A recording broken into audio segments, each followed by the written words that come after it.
आज हम लोग एक महान विभूति का इंटरव्यू लेने के लिए आए हुए हैं और ये मेरा भी पहला इंटरव्यू है। मेरे साथ में हैं केंद्रीय विद्यालय के lecturer PGT physics mister Rawat, और जो अभी आप लोगों को बताएंगे कि बोर्ड एग्ज़ाम में किस तरीके से आप मेहनत करेंगे आपके बहुत अच्छे मार्क्स आएँ। तो सबसे पहले मैं सर का वेलकम करता हूँ हमारे चैनल पे कि हमको इंटरव्यू देने के लिए सर ने टाइम निकाला। तो welcome sir. Thank you sir, धन्यवाद। तो सबसे पहले आप लोग सर के बारे में थोड़ा सा इंट्रोडक्शन भी ले लेंगे। सर से मैं रिक्वेस्ट करूंगा आप इंट्रोडक्शन देने की, क्योंकि इंट्रोडक्शन में आपको पता चलेगा कि जिसकी बातें आप सुनने जा रहे हैं कि उनका खुद का बैकग्राउंड क्या है, एजुकेशन में उन्होंने किस तरीके से मेहनत की है। तो आपको पता चलेगा कि आपके लिए सर एक मोटिवेशन आइकन है। तो सर अपना थोड़ा सा अपने बारे में बताइए कि किस तरीके से आपने अपना करियर स्टार्ट किया, किस तरीके से आपने अपनी एजुकेशन को आगे बढ़ाया। सर मैं अभी जैसा कि आपने बताया वर्तमान में केंद्रीय विद्यालय में फिजिक्स के प्रवक्ता पद पर कार्यरत हूँ और मेरा बैकग्राउंड कोई बहुत स्ट्रांग नहीं रहा है। मैं सामान्य परिवार से हूँ और एजुकेशन के फील्ड में मैं पिछले करीब 22-23 साल से हूँ। मैंने पोस्ट ग्रेजुएशन किया था 1994 में 1994 में आगरा विश्वविद्यालय से। बहुत ज़्यादा नहीं, औसत मार्क्स थे। हाँ, हालांकि मैं गणित विषय में बहुत इंटरेस्टेड था, तो उसका फ़ायदा ये हुआ कि मैं जब ग्रेजुएशन कर रहा था तो मैं जब मेरा कंप्लीट हुआ तो मुझे पता चला कि मैं कॉलेज का टॉपर हूँ। और साथ ही साथ मुझे बाद में मालूम चला कि मैं विश्वविद्यालय के जो कॉलेज थे 44 उसमें मैं गणित विषय में सबसे ज़्यादा नंबर लेके मुझे गोल्ड मेडल दिया गया था। तो देखिए बहुत बड़ी बात है कि सर गोल्ड मेडलिस्ट हैं। तो एक गोल्ड मेडलिस्ट ने अपने करियर को किस तरीके से आगे बढ़ाया है, आप सर से सुनेंगे कि किस तरह से आप अपने एकेडमिक करियर पे ध्यान दे सकते हैं। तो फिलहाल तो सर हमारे पास बहुत कम टाइम रह गया 12th के बच्चों के लिए। एग्ज़ाम बहुत पास में है, फर्स्ट टर्म निकल चुका है। तो सेकंड टर्म के लिए आप बच्चों को कुछ एकेडमिक टिप्स देना चाहेंगे कि बच्चे किस तरीके से फिजिक्स सब्जेक्ट में पर्टिकुलरली वो अपनी तैयारी करें, अपना रिविज़न करें, जिससे कि उनके मार्क्स बहुत अच्छे आ पाए। देखिए उसमें ये है, टिप्स वैसे तो कॉमन है और कुछ उसमें ऐसी बातें भी हैं जो पर्सन टू पर्सन बच्चे पर डिपेंड करती हैं, लेकिन कुछ सामान्य बातें हैं जो हर बच्चे को फॉलो करनी है। वो ये है सबसे पहली बात कि ये एग्ज़ाम कोई जीवन की अंतिम परीक्षा नहीं है कि भाई बोर्ड परीक्षा है तो बहुत ज़्यादा तनाव लेना है। हमें सामान्य तरह से उसको पढ़ाई करनी है, लेकिन क्योंकि 12th के मार्क्स इंपॉर्टेंट तो हैं, लाइफ में रोल प्ले करते हैं, आपके एकेडमिक्स में हर जगह पूछे जाते हैं, तो उस लिहाज से अच्छे मार्क्स आ जाएं तो बहुत अच्छा रहेगा। तो कुछ टिप्स ये हैं बच्चों को कि सबसे पहले तो अपनी जो एकेडमिक्स है, जो पढ़ाई है, उसको इस तरह प्लान करें कि जो वीक सब्जेक्ट हैं, जहाँ उनको लग रहा है कि मेरे परफॉर्मेंस अच्छी नहीं है, उनको वो ज़्यादा टाइम दें। कुछ विषय ऐसे होते हैं बच्चे के लिए बड़े इंटरेस्टिंग है, उनको ईजिली पढ़ लेता है, उन विषयों को वो थोड़ा कम समय दे सकता है।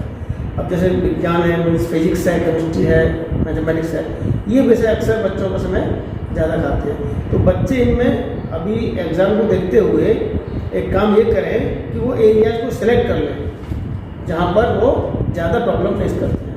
फिर ये देखें कि उन टॉपिक्स में से CBSE के पिछले वर्षों में कितने पेपर क्वेश्चन उस पर आए हुए हैं।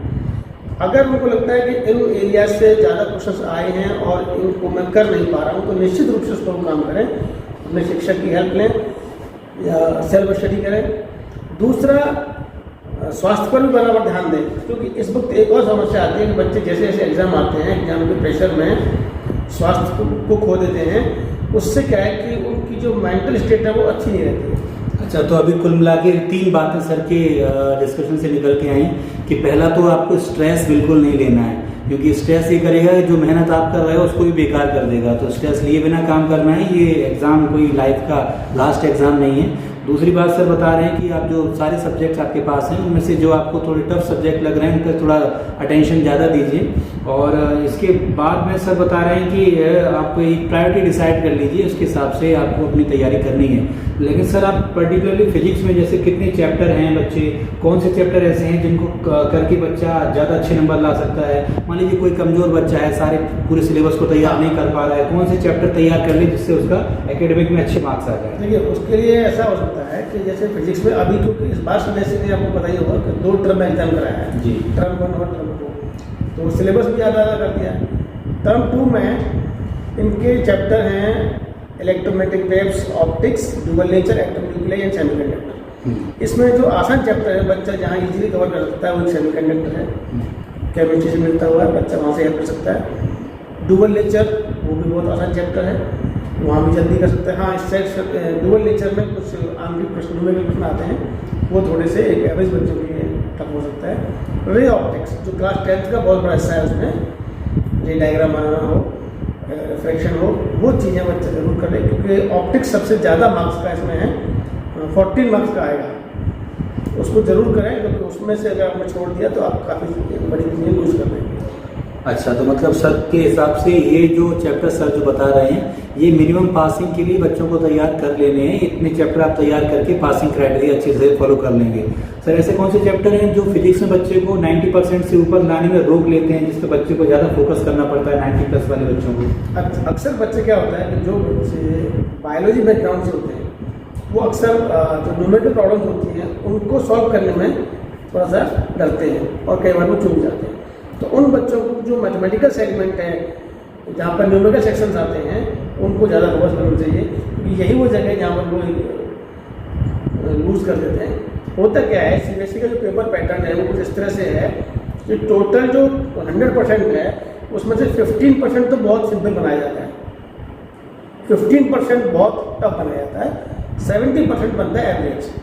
तो जो 15% जिसको हम हाई ऑर्डर थिंकिंग कहते हैं, वहाँ जो टफ लेवल है वो उन्हीं बच्चों के लिए है जो 90 क्रॉस करना चाहते हैं परसेंटेज में। तो वो एरिया है जहाँ पर उनको काम करना चाहिए। और इसमें जो महत्वपूर्ण बात ये है कि जो सीबीएसई 15 मिनट आपको देता है पढ़ने के लिए, प्री प्लान के लिए, उसमें जो बच्चे सही प्लान कर लेते हैं कि मुझे कौन सा क्वेश्चन कैसे अटेम्प्ट करना है, कितना टाइम देना है, इसके साथ साथ एक बहुत महत्वपूर्ण बात ये है जो मैंने भी अपने साथ की थी जीवन में, कि आपको परीक्षा में जो टाइम इंटरवल है 2 घंटे का, उसे कम मान के चलना चाहिए। जैसे 1 घंटा 45 मिनट, आपका प्रयास ये होना चाहिए कि आपको 15 मिनट पहले पेपर खत्म करना है।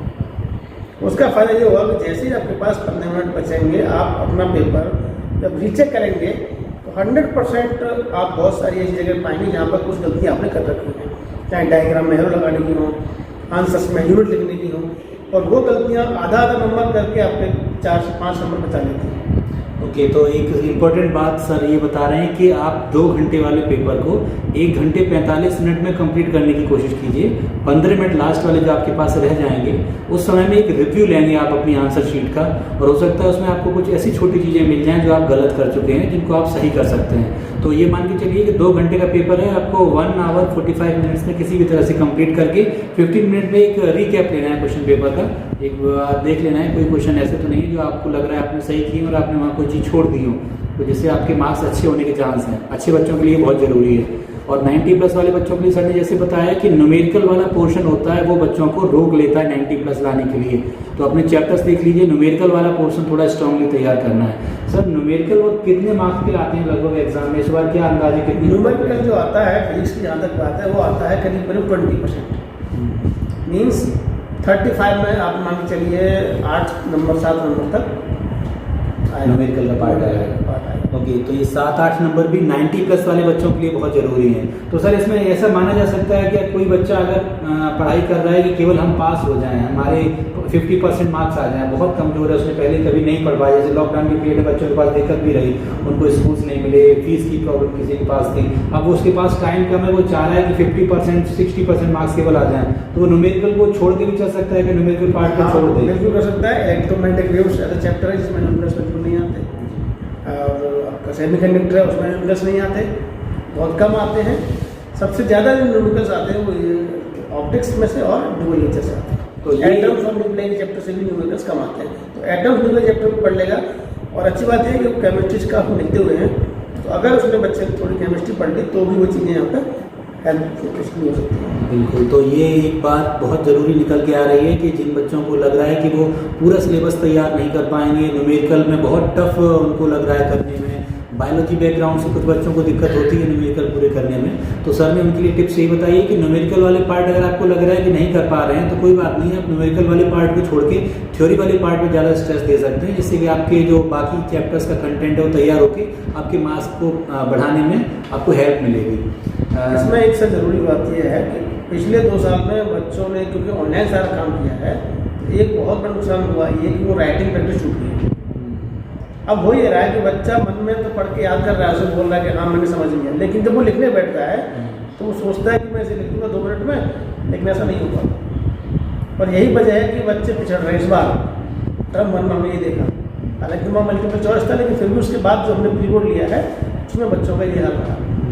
तो एक सर की बात डिस्कशन से ये भी बात निकल के आ रही है कि आप जब रिवीजन कर रहे हैं तो कोशिश कीजिए क्वेश्चंस को लिख के कर लें। मतलब सारे कंसेप्ट को आप नहीं लिख सकते हैं, तो जो मेन कंसेप्ट हैं उनको रिवीजन करते समय एक बार लिख के जरूर देख लीजिए, क्योंकि अगर आपने लिखा नहीं होगा घर पे एक बार, तो अभी स्कूल में आपने वैसे भी नहीं लिखा है, स्कूल में तो आजकल पढ़ाई इतनी हो नहीं पाई है, लॉकडाउन की वजह से बहुत सारे स्कूल तो बंद रहे हैं, और जब ओपन भी हुए हैं तो केवल डिस्कशन टॉपिक का किया गया है, आपसे लिखने की प्रैक्टिस करवाई नहीं गई है। फर्स्ट टर्म का एग्जाम भी आपने MCQ बेस्ड दे दिया है, तो लिखने की प्रैक्टिस ज़्यादातर बच्चों को नहीं है। तो सर का तो ये सजेशन है कि लिखने वाला काम आप जरूर करके देख लीजिए, क्योंकि अभी ऐसी दिक्कत आएगी कि बहुत से बच्चे जब लिखने बैठेंगे तो उनका राइट अप वाला पार्ट होगा वो बहुत दिक्कत में आ जाएगा, राइटिंग अच्छा नहीं आएगा, या हो सकता है क्वेश्चन इतनी लेंदी लगने लगे, क्वेश्चन छोड़ के आ जाएं। तो इस पर ध्यान देने के लिए जरूरी है कि आप कम से कम घर पे जो इंपॉर्टेंट टॉपिक्स हैं उनको लिख के देखें, रफ कॉपी ले लीजिए, उस पर लिख के देखिए, जिससे वो पार्ट आपका अच्छे से तैयार हो जाए। और इसके लिए अच्छी बात यह है कि CBSE ने हमारे लिए सैम्पल पेपर इशू किए, तो अब मार्केट से बुक्स भी आती हैं, वहाँ से सैम्पल पेपर लेने, और जैसे 2 घंटे हमें बोर्ड में एग्ज़ाम देना है,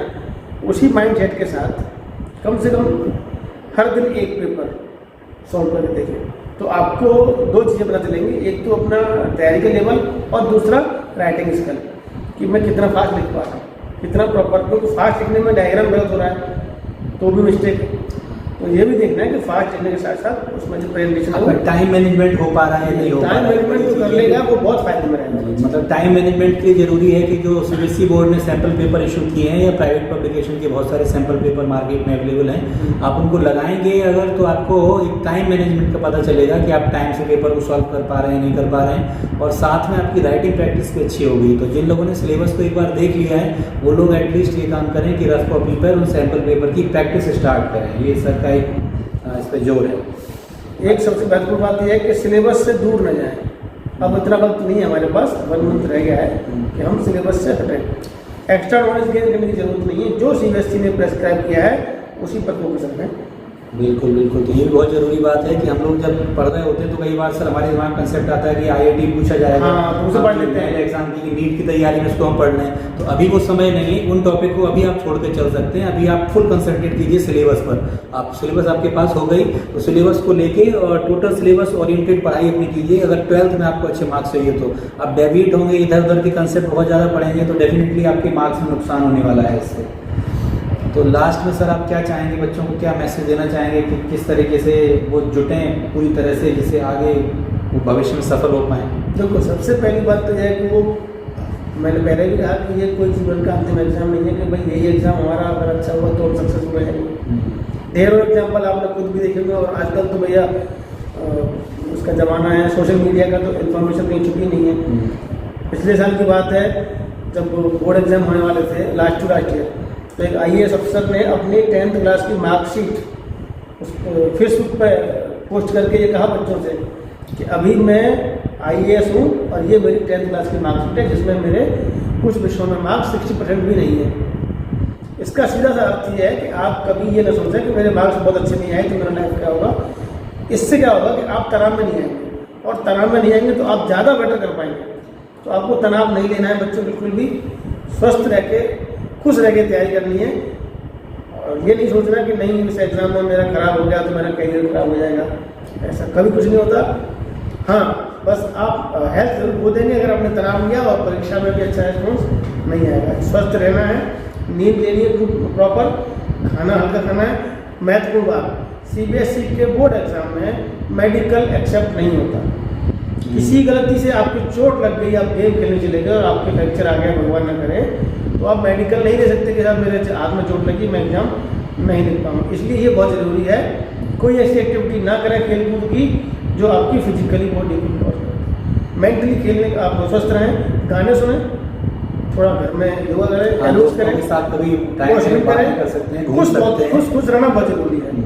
आप मानसिक रूप से स्वस्थ रहेंगे तो निश्चित रूप से आपकी परीक्षा अच्छी ही होगी। ठीक है, तो ये आप लोगों को, मुझे उम्मीद है कि सर की जो टिप्स हैं वो निश्चित रूप से बोर्ड की परीक्षाओं में अच्छे नंबर लाने में बहुत हेल्पफुल होंगी।